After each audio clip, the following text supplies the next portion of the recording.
எனக்கு ஓட்டு போட்டீர்கள்னா உங்களுடைய ஒவ்வொரு நபருடைய அக்கௌண்ட்டில் 15 லட்சம் ரூபாயை நான் போட்டு விடுவேன். இந்த வார்த்தையை இன்னைக்கு நீங்க பேசினீர்கள்ல, போங்க சார், ஏமாத்தாதீங்க. இல்லைன்னா இந்த விஷயத்தை பத்தி நீங்க பேசக்கூடாது. ஏதோ நரேந்திர மோடி தேர்தல் பிரச்சாரத்தின் போது பேசிவிட்டார், அதே நீங்க பிடிச்சிட்டு இருப்பீங்களா? So they get offended if you talk about 15 lakhs. ஆனால் இதே 15 lakh rupees கடந்த 12 வருடத்தில் அவர் கொடுக்கவில்லை, இன்னொரு 3 வருஷத்துக்கும் கொடுக்க மாட்டார். ஸோ 15 வருஷம். ஆனால் நரேந்திர பாய் மோடியோடைய இன்னொரு பாய் இருக்கிறார், சகோதரர், நண்பர். அவர் 15 லட்சம் கோடி ரூபாயை அடித்து விட்டார்.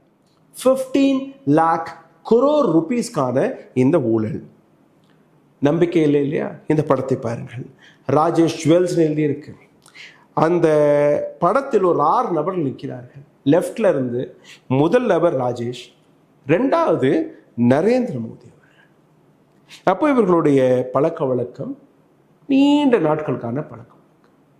மேஹுல் பாய், விஜய் பாய், நீரவ் பாய், லலித் பாய், இப்போ ராஜேஷ் பாய். நண்பர்கள், கூட்டாளிகள். நரேந்திர மோடி அவர்களுக்கு இந்த நண்பர்கள் எந்த விதத்தில் சப்போர்ட் செய்தார்கள் அதையும் நீங்க பார்க்க வேண்டும். இந்த நண்பர்களால் நாட்டிற்கு நன்மை கிடையாது, நாட்டிற்கு நஷ்டம்தான். அவர்களுடைய கட்சிக்கு வேணா ஏதாச்சும் லாபம் கிடைக்க வாய்ப்புகள் இருக்கு. செபி ஒரு மிகப்பெரிய அலிகேஷனை, ஒரு ஃபைனான்சியல் ஃப்ராடை வெளியிட்டிருக்கிறது.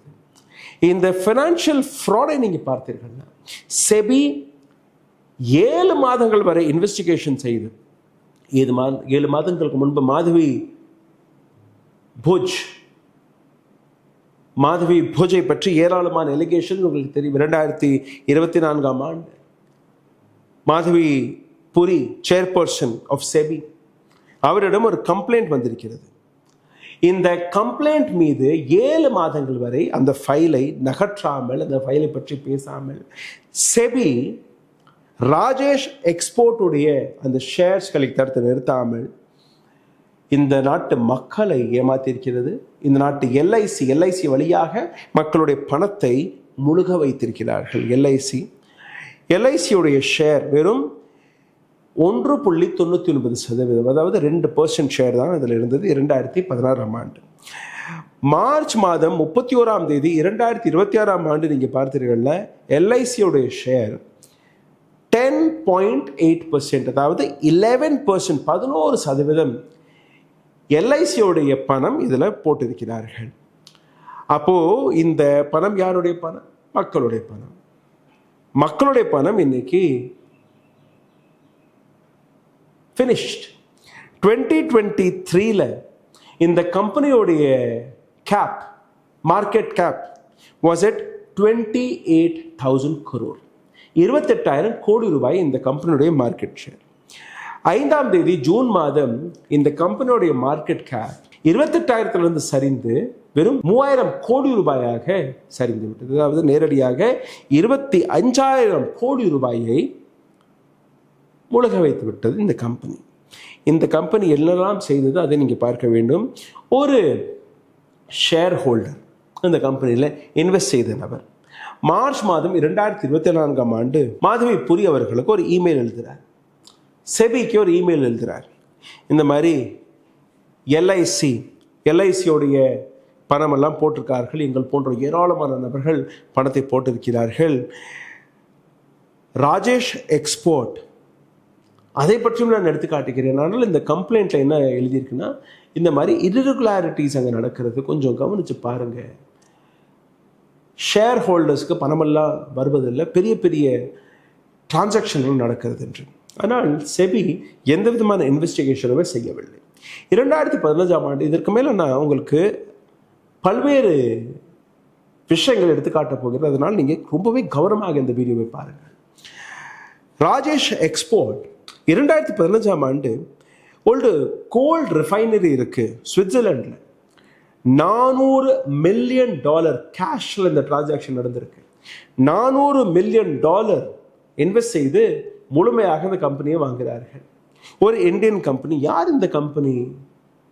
$400 மில்லியன் கொடுத்து உலகத்தின் மிகப்பெரிய கோல்டு ரிஃபைனரி வாங்கியிருக்கிறார்கள். அப்போ இந்த பணம் எங்கிருந்து வந்தது? செபி இந்த இன்வெஸ்டிகேஷன் செய்திருக்கணுமா இருக்காதா? அப்போ இது ஒரு red signal. Who are the promoters நீங்கள் பார்த்தீங்களா? கிடையாது. மார்ச் மாதம் 2022 இந்த company Rajesh export gold and gems இதை ப்ராசஸ் செய்யக்கூடிய கம்பெனி, இவர்களுக்கு திடீர் என்று எனர்ஜி ஸ்டோரேஜ் செக்டர் பேட்டரிஸில் எந்த விதமான எக்ஸ்பர்ட்ஸும் கிடையாது. இவர்கள் அந்த வேலை பார்த்ததே கிடையாது. இவர்களுக்கு ஒரு கான்ட்ராக்ட் கிடைக்குது, அரசாங்க சார்பாக கான்ட்ராக்ட் கிடைக்குது. 18,100 கோடி ரூபாய்க்கான இந்த கான்ட்ராக்ட் யார் கொடுத்தது? Ministry of heavy industries. 5 gigawatt manufacturing to Rajesh export. இந்த போட்டியில் 7 கம்பெனிகள் கலந்தது. அந்த 7 கம்பெனிகளுமே பவர் செக்டரில், பேட்டரி செக்டரில் திறமையான companies. Rajesh export gold and gems தயாரிக்கக்கூடிய ஒரு ஜுவல்லர். அவருக்கு எப்படி இந்த கான்ட்ராக்ட் கிடைத்தது? தொடக்கத்தில் நீங்கள் பார்த்தீங்கன்னா ஒரு ஃபோட்டோ, அதற்கான ரிசல்ட் தான் இது. இப்போ இந்த 7 கம்பெனிக்கு நீங்கள் எதற்கு கொடுக்கவில்லை என்கிற கேள்வி யாருமே கேட்கவில்லை. கோதுமைடு இதெல்லாம் கேட்க மாட்டார்கள். So what is the relationship? Why Rajesh Traders Export got this? Between 2020 and 21 and 24 and 25 இந்த 4 வருடத்தில் ராஜேஷ் எக்ஸ்போர்ட் பேப்பர்ஸில் ஆன் பேப்பர் 15,15,000 கோடி ரூபாய் 15 lakh crore rupees அதற்கான பிஸ்னஸை செய்ததாக கூறியுள்ளார்கள். ஆனால் அதற்கான பிஸ்னஸ், அதற்கான எந்த அக்கௌண்ட்டுமே கிடையாது. எந்த பேங்க்கில் வந்தது, யார் உங்களுடைய கிளைண்ட், எதுக்கு, யாருக்கு எவ்வளோ நீங்கள் விற்றீங்க, எங்கிறத நீங்கள் வாங்கினீங்க, எப்படி உங்களுடைய இந்த பிஸ்னஸில் 15,15,000 கோடி ரூபாய்க்கான இந்த பிஸ்னஸ் நடந்தது என்கிற விஷயத்தை யாருமே கேட்கவில்லை. So no red flag by SEBI, no agency took action, no CBI, no ED, no IT, and government was sleeping. Government was sleeping for what? இதே நீங்கள் பார்த்தீர்கள்ல, இந்த இடத்துல 4 or 5 very big names in the world auditing, அந்த audit செய்யக்கூடிய கம்பெனிகள் ஒரு 4-5 கம்பெனிகள் மிகச்சிறந்த கம்பெனிகள். சரி, இவ்வளோ பெரிய பிஸ்னஸ் பார்க்கக்கூடிய இந்த கம்பெனி நிச்சயமாக அந்த பிக் 4, பிக் 5ல் தான் இவர்கள் ஆடிட் செய்திருப்பார்கள் நம்பினேன். பட் அந்த பேப்பர்களை அலசி பார்க்கும்போது எனக்கு புரிய வந்த விஷயம், சின்ன சின்ன ஆடிட்டர்கள் அவர்களை வைத்து இந்த ஆடிட்டிங் எல்லாம் வேலை பார்த்துருக்காங்க. ஒரு மிஸ்ஸஸ் வி சிவ்சங்கர் கம்பெனி பெங்களூரில் இருக்க ஒரு சின்ன ஆடிட்டிங் ஃபோம். அதுக்கப்புறம் பார்த்தீங்கன்னா மிஸ்ஸஸ் பிவி ரமண ரெட்டி பெங்களூரில் இருக்கக்கூடிய இன்னொரு கம்பெனி, பெங்களூருக்குள்ளே சுற்றுறாங்க. 3வது மிஸ்ஸஸ் பிஎஸ்டி அண்ட் கம்பெனி, இதுவும் ஒரு சிறிய ஆடிட்டிங் கம்பெனி ஃபோம். அப்போது இவ்வளோ பெரிய அக்கௌண்ட்டை ஹேண்டில் செய்வதற்கு ஒரு பெரிய டீம் தேவைப்படும். ஆனால் இவர்கள் செலக்ட் செய்தது சின்ன சின்ன டீம். சரி, ஒரு டீமை நீங்கள் வச்சுருக்கீங்க, 10 வருஷம் 5 வருஷம் ஆடிட் ஒரே கம்பெனியோட, அதுவும் கிடையாது. 6 மாதம் 3 மாதம் 1 வருஷம் அப்படியே ஆடிட்டர் மாறிட்டே இருக்காங்க. அப்போ அந்த ஆடிட்டர்களுக்கும் ஒரு விஷயம் தெரிஞ்சிருக்கிறது, இந்த பேப்பரில் ஏராளமான பொய்கள், தவறான கணக்கு, நம்ம இந்த பிரச்சனைகளை சிக்கக்கூடாதுன்னு அவங்க போயிட்டார்களா இல்லை வேறு விஷயம்னு நீங்கள் பார்க்கணும். இது எல்லாமே இன்வெஸ்டிகேஷனில் வர வேண்டும். இதை தாண்டி நீங்கள் பார்த்தீர்களா, இத்தனை ரெட் ஃப்ளாக்ஸ் நான் உங்களுக்கு எடுத்து காட்டியிருக்கிறேன். ஷேர் ஹோல்டர்ஸ் 25,000 கோடி ரூபாயை இழந்து நிற்கக்கூடிய ஷேர் ஹோல்டர்ஸ். இந்த ஷேர் ஹோல்டர்களில் அந்த முதலையாக அந்த கம்ப்ளைண்ட் கொடுத்தாரு இல்லையா, அவர் கொடுத்த அந்த கம்ப்ளைண்ட்டை நீங்கள் கேட்கணும். ஒரு டீல் நடந்திருக்கு, ஒரு பிஸ்னஸ் நடந்திருக்கு. அந்த பிஸ்னஸ் ₹1 ₹2 கிடையாது, கிட்டத்தட்ட 3,000 கோடி ரூபாய்க்கான பிஸ்னஸ். 2,914 கோடி ரூபாய்க்கான இந்த டிரான்சாக்ஷன். இப்போ நீங்கள் மார்க்கெட்டில் ஒரு பொருளை விற்கிறீங்க, நீங்கள் ஒரு பிஸ்னஸ்மேன், இன்னொரு கடையில் போய் ஒரு பொருளை போட்டீங்க. 30 நாட்களுக்கான கிரெடிட் நம்ம கொடுப்போம், 60 நாட்களுக்கான கொடுப்போம், 90 நாட்களுக்காக கொடுப்போம். 90 நாட்களில் நீங்கள் விற்கிறீங்களோ விற்கலையோ இல்லை பொருளை திருப்பி கொடுங்க, இல்லை அதற்கான பணத்தை செட்டில் பண்ணுங்கள். இதுதான் பிஸ்னஸ். 2 வருஷம் வரை இந்த 3,000 கோடி ரூபாய்க்கான அந்த வரவை காட்டவில்லை. Is this not a red flag? Is this not a red ஃபிளாக்ங்கிற அந்த கேள்வி கேட்கும்போது what was SEBI doing, what was EB doing, sorry, what was SEBI doing, what was ED doing, what was income tax doing? Nobody nose.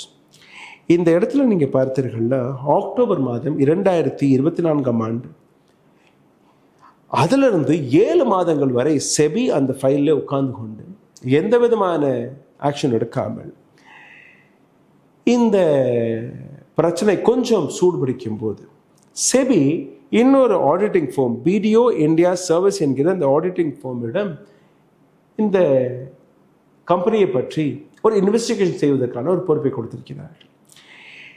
BDO India service limited இவர்கள் ராஜேஷ் பாய், Narendra பாயோடைய friend Rajesh பாயை தொடர்பு கொண்டு, sir உங்களுடைய கம்பெனிக்கான files எல்லாம் எங்களுக்கு தேவை, accounts எல்லாம் நாங்கள் செக் பண்ணணும், இந்த மாதிரி உங்கள் மேலே கம்ப்ளைண்ட் வந்திருக்கு, ஸ்டோன் வால் என்று கூறுவார்கள். அதாவது ஒரு விஷயத்தை பற்றி நீங்கள் பேச வேண்டாம்னு நினைக்கிறீங்கன்னா அப்படியே நீங்கள் அமைதியாக இருப்பீங்க, நான் பதிலெல்லாம் கொடுக்க முடியாது.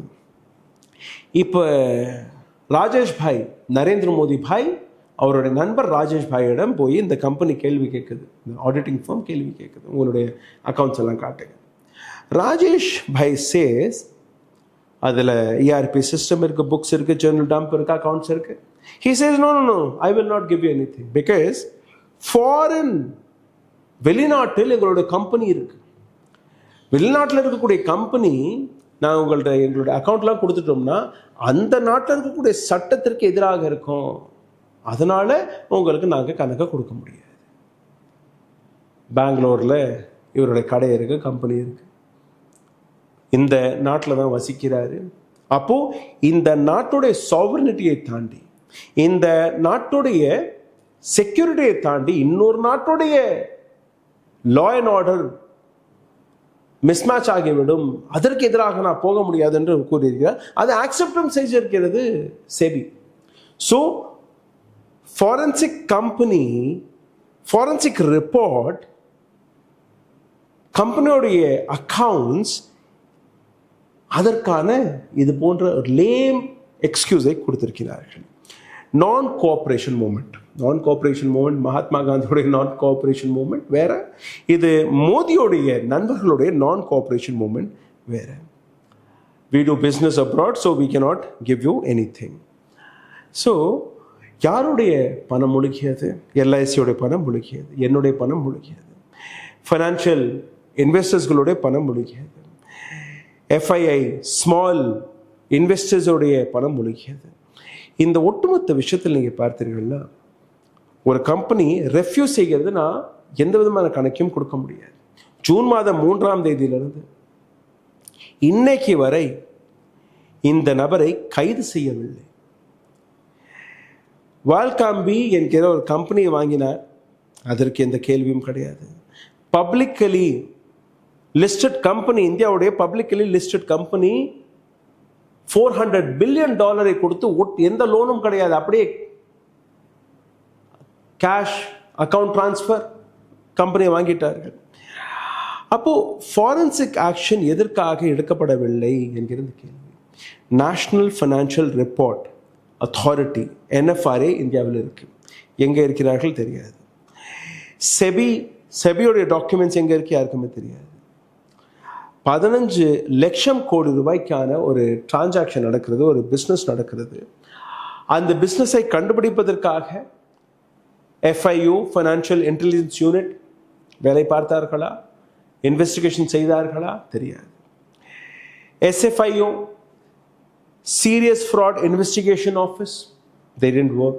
DGF team, director general of foreign trade, ED இருக்கு, CBI இருக்கு, செபி இருக்கு. வாட் ஃபார் தே டூயிங் என்கிற இந்த கேள்வி வருமா வராது?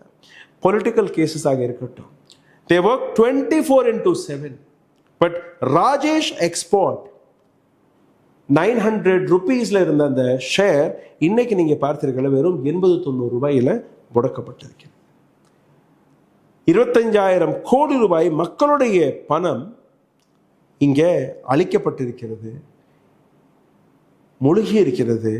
ஆனால் எந்த விதமான ED ரேடும் ராஜேஷ் எக்ஸ்போர்ட் மீது இதுவரை நடக்கவில்லை. No case, no enquiry, nothing.